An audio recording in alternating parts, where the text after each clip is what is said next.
मैं मनीष मनंजा, आपका मित्र सहपाठी, आपके बीच लेकर उपस्थित हूँ। भगवत गीता यथारूप गान के रूप में प्रस्तुत करने जा रहा हूँ। मुझे आज्ञा दें, मैं आप सभी से आशीष की कामना करता हूँ। जय श्री कृष्ण, जय श्री प्रभुपाद। ओम अज्ञानतिमिरान्धस्य ज्ञानञ्जनशलाकया चक्षुरोन्मिलितं येन तस्मै श्री गुरुवे नमः। भगवत गीता अध्याय 17 श्रद्धा के विभाग। आइए शुरू करते हैं। श्लोक संख्या 1। अर्जुनुवाच ये शास्त्र विधिमुत्सृज्य यजन्ते श्रद्धयान्विताः तेषां निष्ठा तु का कृष्ण सत्वमाहो रजस्तमः। श्लोक पुनः दोहराएंगे। अर्जुनवाच ये शास्त्र विधिमुत्सृज्य यजन्ते श्रद्धयान्विताः तेषां निष्ठा तु का कृष्ण सत्वमाहो रजस्तमः। अनुवाद।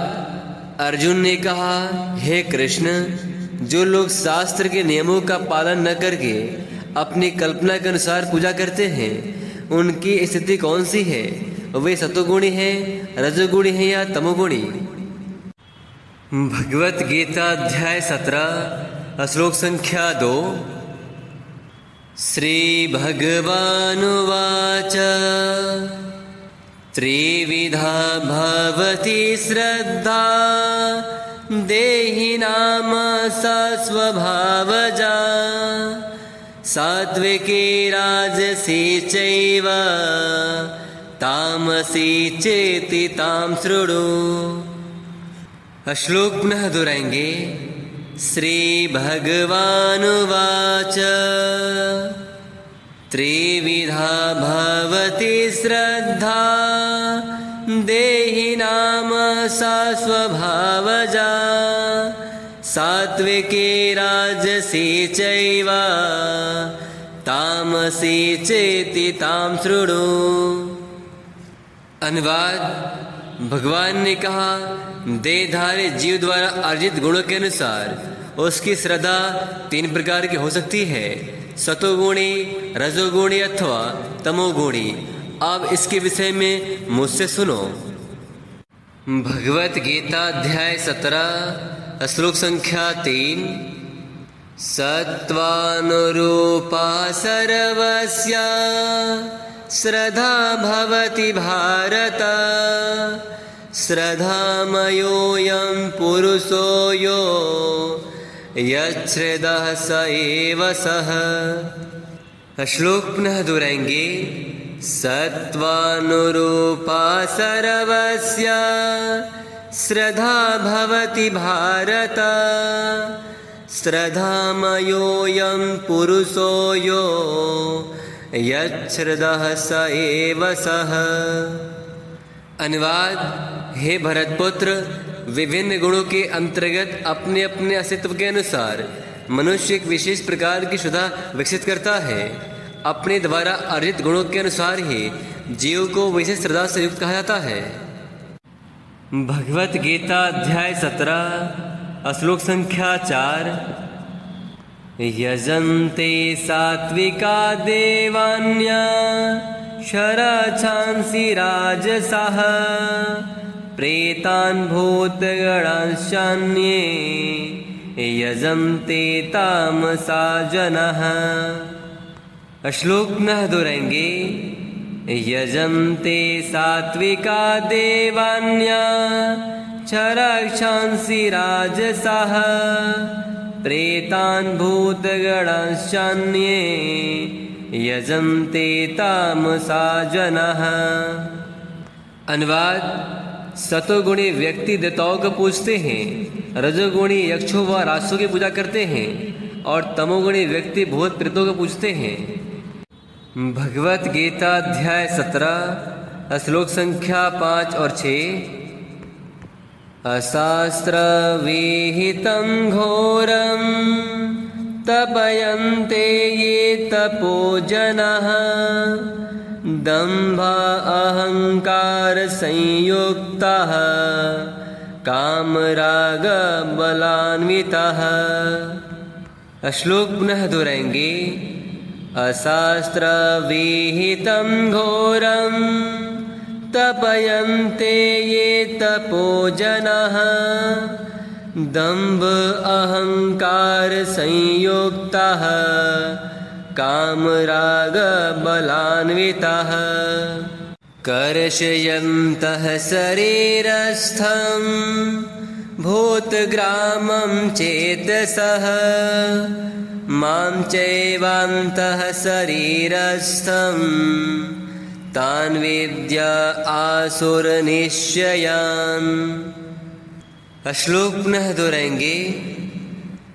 कर्षयन्तः शरीरस्थं भूतग्रामं चेतसः मां चैवान्तः शरीरस्थं तान् विद्या आसुरनिश्चयान्।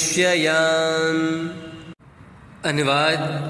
जो लोग दम तथा अहंकार से अभिभूत होकर शास्त्र विरुद्ध कठोर तपस्या और व्रत करते हैं, जो काम तथा आसक्ति द्वारा प्रेरित होते हैं, जो मूर्ख हैं तथा जो शरीर के भौतिक तत्वों को तथा शरीर के भीतर स्थित परमात्मा को कष्ट पहुँचाते हैं, वे असुर कहे जाते हैं।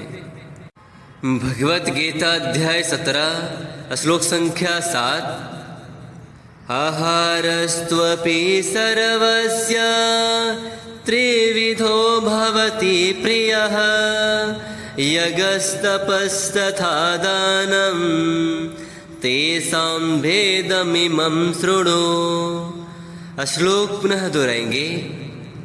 आहारस्त्वपि सर्वस्य त्रिविधो भवति प्रियः यज्ञस्तपस्तथा दानं तेषां भेदमिमं शृणु। अनुवाद। यहाँ तक कि प्रत्येक व्यक्ति जो भोजन पसंद करता है वह भी प्रकृति के गुणों के अनुसार 3 प्रकार का होता है। यही बात यज्ञ, तपस्या तथा दान के लिए भी सत्य है। आप उनके भेदों के विषय में सुनो। भगवत गीता अध्याय 17 श्लोक संख्या 8। आयुः सत्त्वा बलारोग्य सुखाप्रीतिविवर्धनः रस्यः स्निग्धा स्थिरा हृदया आहारः सात्विकः प्रियः। श्लोक पुनः दोहराएंगे। आयुः सत्त्वा बलारोग्य सुखाप्रीतिविवर्धनः रस्यः स्निग्धा स्थिरा हृदया आहारः सात्विकः प्रियः। अनुवाद। जो भोजन सात्विक व्यक्तियों को प्रिय होता है वह आयु बढ़ाने वाला, जीवन को शुद्ध करने वाला तथा बल, स्वास्थ्य, सुख तथा तृप्ति प्रदान करने वाला होता है। ऐसा भोजन रसमय, स्निग्ध, स्वास्थ्यप्रद तथा हृदय को भाने वाला होता है। भगवत गीता अध्याय 17 श्लोक संख्या 9। कट्वमललवणाद्विष्णा तीक्ष्णरुक्षविदाहिनः आहारा राजसस्यष्टा दुःखशोकामयप्रदः। श्लोक पुनः दोहराएंगे। कट्वमललवणाद्विष्णा तीक्ष्णरुक्षविदाहिनः आहारा राजसस्यष्टा दुःखशोकामयप्रदः। अनुवाद। अत्यधिक तीत, खट्टे, नमकीन, गरम, चटपटे, शुष्क तथा जलन उत्पन्न करने वाले भोजन रजोगुणी व्यक्तियों को प्रिय होते हैं। ऐसे भोजन दुख, शोक तथा रोग उत्पन्न करने वाले हैं। भगवत गीता अध्याय 17 श्लोक संख्या 10। यातयामं गतरसं पूतिपर्युषितं च यत् उच्छिष्टमपि चामेध्यं भोजनं तामसप्रियम्। श्लोक पुनः दोहराएंगे।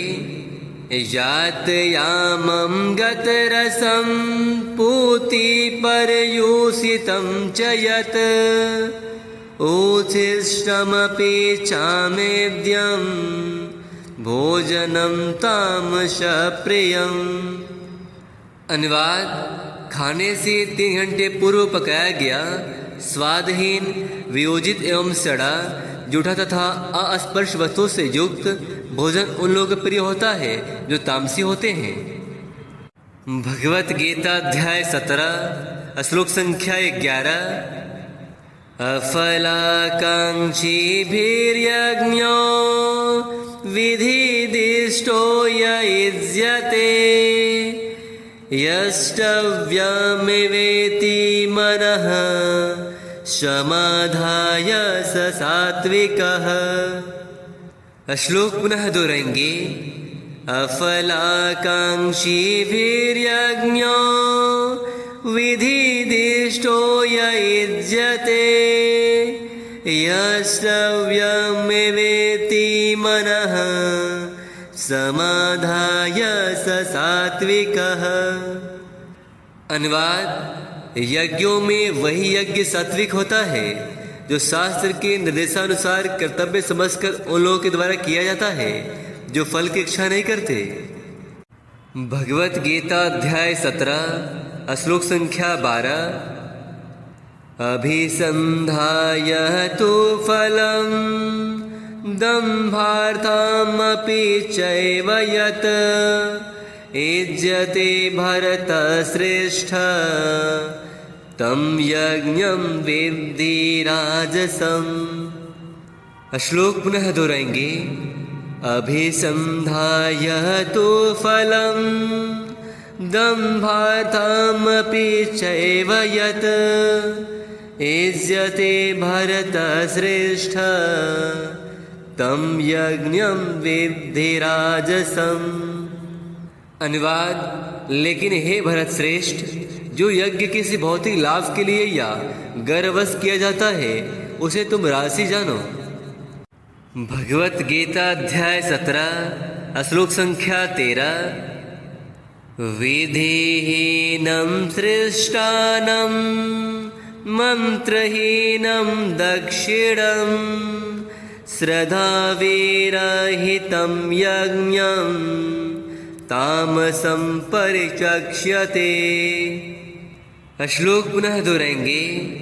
विधिहीनं सृष्टानं मंत्रहीनं दक्षिणं श्रद्धाविरहितं यज्ञं तामसं परिचक्ष्यते।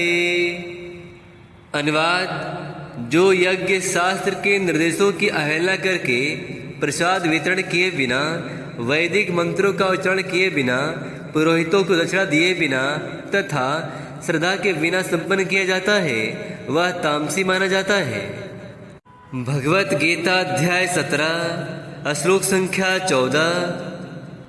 देवद्विज गुरु प्रज्ञा पूजनं शौचमार्जवम् ब्रह्मचर्यं अहिंसा च शारीरं तप उच्यते।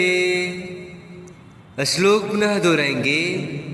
देवद्विज गुरु प्रज्ञा पूजनं शौचमार्जवम् ब्रह्मचर्यं अहिंसा च शारीरं तप उच्यते। अनुवाद: परमेश्वर, ब्राह्मणों, गुरु, माता पिता जैसे गुरुजनों की पूजा करना तथा पवित्रता, सरलता, ब्रह्मचर्य और अहिंसा ही शारीरिक तपस्या है। भगवत गीता अध्याय 17 श्लोक संख्या 15।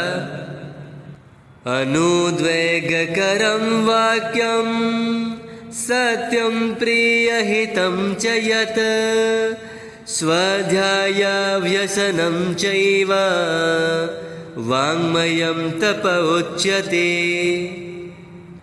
श्लोक पुनः दोहराएंगे। अनुद्वेगकरं वाक्यं सत्यं प्रियहितं च यत् स्वाध्यायाभ्यसनं चैव वाङ्मयं तप उच्यते। अनुवाद: सच्चे, भाने वाले, हितकर तथा अन्यों को क्षुब्ध न करने वाले वाक्य बोलना और वैदिक साहित्य का नियमित पारायण करना, यही वाणी की तपस्या है। भगवत गीता अध्याय 17 श्लोक संख्या 16। मनः प्रसादः सौम्यत्वं मौनमात्मविनिग्रहः भावसंशोधिरित्येता तपोमानसमुच्यते। श्लोक पुनः दोहराएंगे। मनः प्रसादः सौम्यत्वं मौनमात्मविनिग्रहः भावसंशोधिरित्येता तपोमानसमुच्यते। अनुवाद: तथा संतोष, सरलता, गंभीरता, आत्मसंयम एवं जीवन की शुद्धि, ये मन की तपस्याएं हैं। भगवत गीता अध्याय 17 श्लोक संख्या 17। श्रद्धया परया तप्तं तपस्तत्त्रिविधं नरः अफलाकांक्षी भीर्युक्तः सात्विकं परिचक्ष्यते। श्लोक पुनः दोहराएंगे। श्रद्धया परया तप्तं तपस्तत्त्रिविधं नरः अफलाकांक्षी भीर्युक्तः सात्विकं परिचक्ष्यते। अनुवाद: भौतिक लाभ की इच्छा न करने वाले तथा केवल परमेश्वर में प्रवृत्त मनुष्यों द्वारा दिव्य श्रद्धा से संपन्न यह 3 प्रकार की तपस्या सात्विक तपस्या कहलाती है। भगवत गीता अध्याय 17 श्लोक संख्या 18। सत्कारमान पुजर्थं तपो दम्भेन चैव यत् क्रियते तदिह प्रोक्तं राजसं चलं ध्रुवम्। श्लोक पुनः दोहराएंगे। सत्कारमान पुजर्थं तपो दम्भेन चैव यत् क्रियते तदिह प्रोक्तं राजसं चलं ध्रुवम्।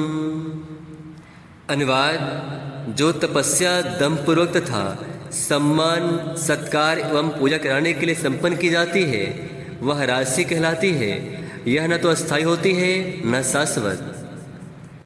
भगवत गीता अध्याय 17 श्लोक संख्या 19।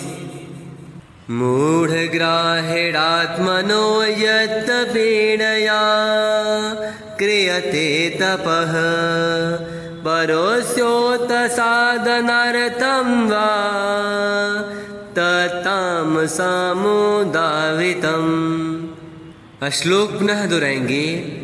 मूढ़ग्राहेणात्मनो यत्तपीडया क्रियते तपः परस्योत्साधनार्थं वा तत्तामसामुदाहृतम्। अनुवाद: मूर्खतावश आत्म उत्पीड़न के लिए या अन्यों को विनष्ट करने या हानि पहुंचाने के लिए जो तपस्या की जाती है, वह तामसी कहलाती है। भगवत गीता अध्याय 17 श्लोक संख्या 20। दातव्यमिति यद्दानं दीयते अनुपकारिणे देशे काले च पात्रे च तद्दानं सात्विकं स्मृतम्। श्लोक पुनः दोहराएंगे। दातव्यमिति यद्दानं दीयते अनुपकारिणे देशे काले च पात्रे च तद्दानं सात्विकं स्मृतम्। अनुवाद: जो दान कर्तव्य समझकर किसी प्रत्युपकार की आशा के बिना समुचित काल तथा स्थान में और योग्य व्यक्ति को दिया जाता है वह सात्विक माना जाता है। भगवत गीता अध्याय 17 श्लोक संख्या 21। यत्तु प्रत्युपकारार्थं फलम् उद्दिश्य वा पुनः दीयते च परिक्लिष्टं तद्दानं राजसं स्मृतम्। श्लोक पुनः दोहराएंगे। यत्तु प्रत्युपकारार्थं फलम् उद्दिश्य वा पुनः दीयते च परिक्लिष्टं तद्दानं राजसं स्मृतम्। अनुवाद: किंतु जो दान प्रत्युपकार की भावना से या कर्म फल की इच्छा से या अनिच्छा पूर्वक किया जाता है वह रजोगुणी यानी राजस कहलाता है। भगवत गीता अध्याय 17 श्लोक संख्या 22। अदेश काले यद्दानं पात्रेभ्यश्च दीयते असत्कृतं वज्ञातं तत्तामसमुदावृतम्। श्लोक पुनः दोहराएंगे। अदेश काले यद्दानं पात्रेभ्यश्च दीयते असत्कृतं वज्ञातं तत्तामसमुदावृतम्। अनुवाद: तथा जो दान किसी अपवित्र स्थान में अनुचित समय में किसी अयोग्य व्यक्ति को या बिना समुचित ध्यान तथा आदर से दिया जाता है वह तामसी कहलाता है। भगवत गीता अध्याय 17 श्लोक संख्या 23। ओम तत्सदिति निर्देशो ब्रह्मणास्त्रिविधा स्मृतः ब्रह्मणास्तेन वेदाश्च यज्ञश्च विहिताः पुरा। श्लोक पुनः दोहराएंगे। ओम तत्सदिति निर्देशो ब्रह्मणस्त्रिविधा स्मृतः ब्रह्मणास्तेन वेदाश्च यज्ञश्च विहिताः पुरा। अनुवाद: सृष्टि के आदिकाल से ओम तत्सत ये 3 शब्द पर ब्रह्म को सिद्ध करने के लिए प्रयुक्त किए जाते रहे हैं। ये तीनों सांकेतिक अभिव्यक्तियाँ ब्राह्मणों द्वारा वैदिक मंत्रों का उच्चारण करते समय तथा ब्रह्म को संतुष्ट करने के लिए यज्ञों के समय प्रयुक्त होती थी। भगवत गीता अध्याय 17 श्लोक संख्या 24। तस्माद् ओम इत्युदाहृत्य यज्ञदान तपः क्रियाः प्रवर्तन्ते विधानोक्ताः सततं ब्रह्मवादिनाम्। श्लोक पुनः दोहराएंगे। तस्माद् ओम इत्युदाहृत्य यज्ञदान तपः क्रियाः प्रवर्तन्ते विधानोक्ताः सततं ब्रह्मवादिनाम्। अनुवाद: अतएव योगी जन ब्रह्म की प्राप्ति के लिए शास्त्रीय विधि के अनुसार यज्ञ दान तथा तप की समस्त क्रियाओं का शुभारंभ सदैव ओम से करते हैं। भगवत गीता अध्याय 17 श्लोक संख्या 25। तदित्यानभिसंध्याय फलं यज्ञ तपः क्रियाः दान क्रियाश्च विविधाः क्रियन्ते मोक्षकांक्षिभिः। श्लोक पुनः दोहराएंगे। तदित्यन्नभिसंध्याय फलं यज्ञतपः क्रियः दानक्रियाश्च विविधः क्रियन्ते मोक्षकांक्षिभिः। अनुवाद: मनुष्य को चाहिए कि कर्म फल की इच्छा किए बिना विविध प्रकार के यज्ञ, तप तथा दान को तत्शब्द कहकर संपन्न करे। ऐसी दिव्य क्रियाओं का उद्देश्य भवबंधन से मुक्त होना है। भगवत गीता अध्याय 17 श्लोक संख्या 26 और 27। सद्भावे साधुभावे च सदित्येतत् प्रयुज्यते प्रशस्ते कर्मणि तथा सशब्दः पार्थ युज्यते। श्लोक पुनः दोहराएंगे। सद्भावे साधुभावे च सदित्येतत् प्रयुज्यते प्रशस्ते कर्मणि तथा सशब्दः पार्थ युज्यते। यज्ञे तपसि दाने च स्थितिः सदिति चोच्यते कर्म चैव तदर्थ्यं सदित्येव विधीयते। श्लोक पुनः दोहराएंगे। यज्ञे तपसि दाने च स्थितिः सदिति चोच्यते कर्म चैव तदर्थ्यं सदित्येव विधीयते। अनुवाद: परम सत्य भक्ति में यज्ञ का लक्ष्य है और उसे सत शब्द से अभिहित किया जाता है। हे प्रथापुत्र, ऐसे यज्ञ का संपन्न करता भी सत कहलाता है। जिस प्रकार यज्ञ, तप तथा दान के सारे कर्म भी जो परम पुरुष को प्रसन्न करने के लिए संपन्न किए जाते हैं, सत है। भगवत गीता अध्याय 17 श्लोक संख्या 28। अश्रद्धया हुतं दत्तं तपस्तप्तं कृतिं च यत् असदित्युच्यते पार्थ न च तत्प्रेत्य नो इह। श्लोक पुनः दोहराएंगे। अश्रद्धया हुतं दत्तं तपस्तप्तं कृतिं च यत् असदित्युच्यते पार्थ न च तत्प्रेत्य नो इह।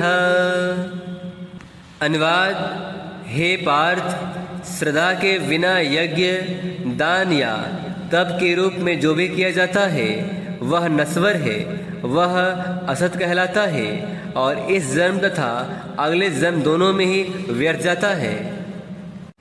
भगवत गीता अध्याय 17 श्रद्धा के विभाग। यह अध्याय यही समाप्त होता है। इस अध्याय में हम सभी ने जानने का प्रयास किया कि किस प्रकार भौतिक प्रकृति के तीनों गुणों से 3 प्रकार की श्रद्धा उत्पन्न होती है। रजोगुण तथा तमोगुण में श्रद्धा पूर्वक किए गए कर्मों से अस्थायी फल प्राप्त होते हैं, जबकि शास्त्र सम्मत विधि से शतगुण में रहकर संपन्न कर्म हृदय को शुद्ध करते हैं। ये भगवान कृष्ण के प्रति शुद्ध श्रद्धा तथा भक्ति उत्पन्न करने वाले होते हैं।